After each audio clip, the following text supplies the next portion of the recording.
اسی لیے میرے عزیزوں، مسلمانوں میں یہ رواج ہی نہیں ہونا چاہیے کہ اٹھ کر کے پوچھتے رہیں روزہ ہے کہ نہیں ہے، روزہ ہے کہ نہیں ہے۔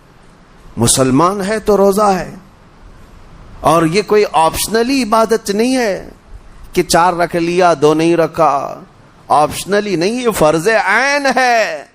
ایک روزے کو چھوڑنے کا گناہ فرمایا گیا 600 سال تک اسے دوزخ میں رکھا جائے گا، 600 سال تک۔ یہ معمولی چیز نہیں ہے۔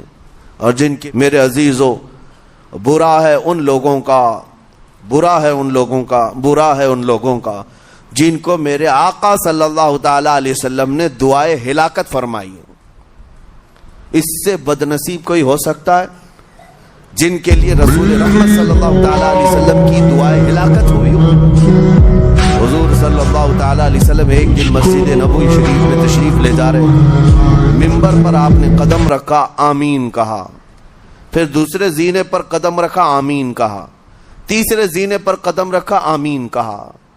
خطبہ مکمل کیا، صحابہ نے پوچھا یا رسول اللہ صلی اللہ علیہ وسلم، ہر زینے پر آپ قدم رکھتے ہوئے آمین کس لیے کہہ رہے تھے؟ سنو، رسول پاک صلی اللہ علیہ وسلم ارشاد فرماتے ہیں کہ میں جب پہلے زینے پر قدم رکھا تو سید الملائکہ جبرائیل امین آئے اور دعا کرنے لگے۔ کیا دعا کیا؟ یوں کہا، یا رسول اللہ صلی اللہ علیہ وسلم، وہ شخص ہلاک و برباد ہو جائے جو آپ کا نام سنے اور پھر اس کے بعد درود نہ بھیجے۔ حضور فرماتے میں نے آمین کہا۔ حضور کا نام سنتے ہی آپ کی زبانوں پر درود آ جانا چاہیے۔ اللہم صلی علی سیدنا محمد وآلہ وصحبہ وبارک وسلم۔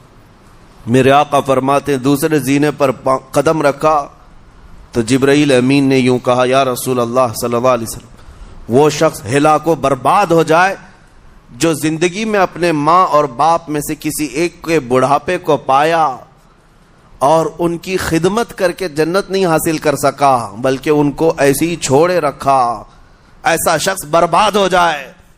حضور فرماتے میں نے آمین کہا۔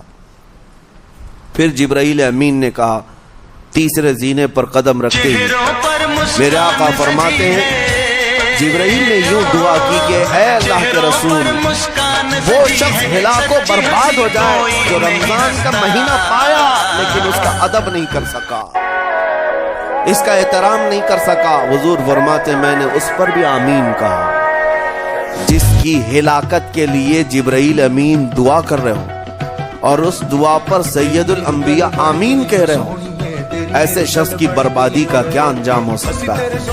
وہ کتنا بد نصیب ہوگا۔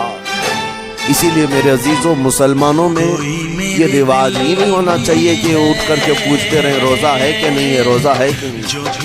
مسلمان ہے تو روزہ ہے، اور یہ کوئی آپشنلی عبادت نہیں ہے کہ 4 رکھ لیا 2 نہیں رکھا، آپشنلی نہیں، یہ فرض عین ہے۔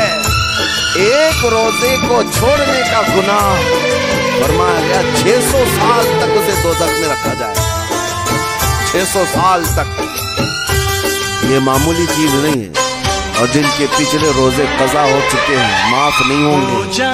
تھپڑ مار لیں گال پہ، توبہ توبہ کر لیں، معاف نہیں ہوں گے۔ توبہ تو کرنے کے ساتھ ساتھ قضا بھی کرنا ہوگا۔